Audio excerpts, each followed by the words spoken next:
아니, 갱년기에 생긴 뱃살이 대체 어떤 질병을 만드는 거예요? 네, 이 갱년기 뱃살을 방치하게 되면은 첫 번째 코골이가 굉장히 심해질 수가 있습니다. 이 수면 무호흡증이라고 하는 것을 유발을 시킬 수가 있는데요. 무호흡증이요? 잘 때 숨 못 쉬는 거잖아요.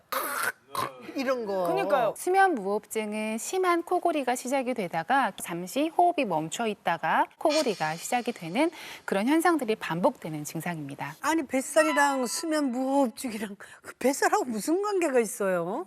사람들이 누워서 주무실 텐데요. 이 복부에 살이 많을수록 누워 있을 때 이 배 안의 압력이 높아지게 되죠. 그러면 어떻게 되느냐? 누워 있을 때 배와 가슴 사이를 분리하는 이 횡격막이 과하게 늘어나면서 폐의 움직임을 방해하게 됩니다. 이 호흡에 중요한 역할을 하는 폐가 압박이 되면서 호흡 장애가 일어나는 거죠. 네, 이 수면 무호흡증의 환자의 성비를 확인을 해봤는데요. 이 49세 미만일 때는 남성이 여성보다 2대1 또는 4대1까지 이렇게 높은 비율을 차지를 했는데 이 49세 이후에는 남성과 여성의 비율이 1대1 정도로 이 여성의 환자가 급격하게 늘어납니다.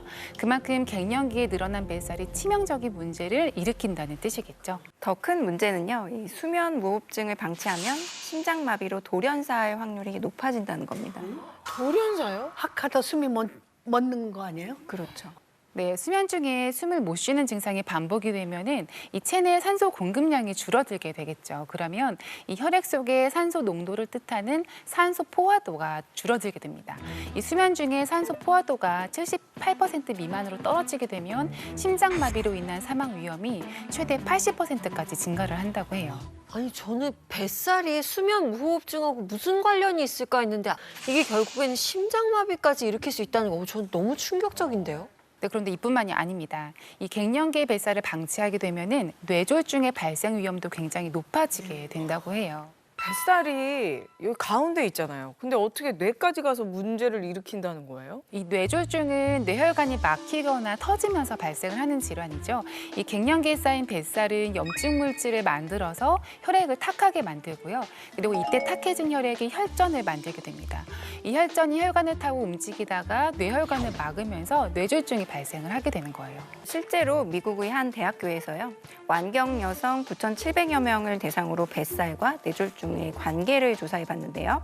허리둘레가 34인치 이상인 여성은 허리둘레가 가느다란 여성에 비해 뇌졸중의 위험이 무려 6배나 높았다고 합니다. 뇌졸중도 악화하면 돌연사로 이어진다고 들었거든요. 근데 이 심장마비의 뇌졸중에 갱년기 뱃살이 돌연사를 부르고 있었네요, 이제 보니.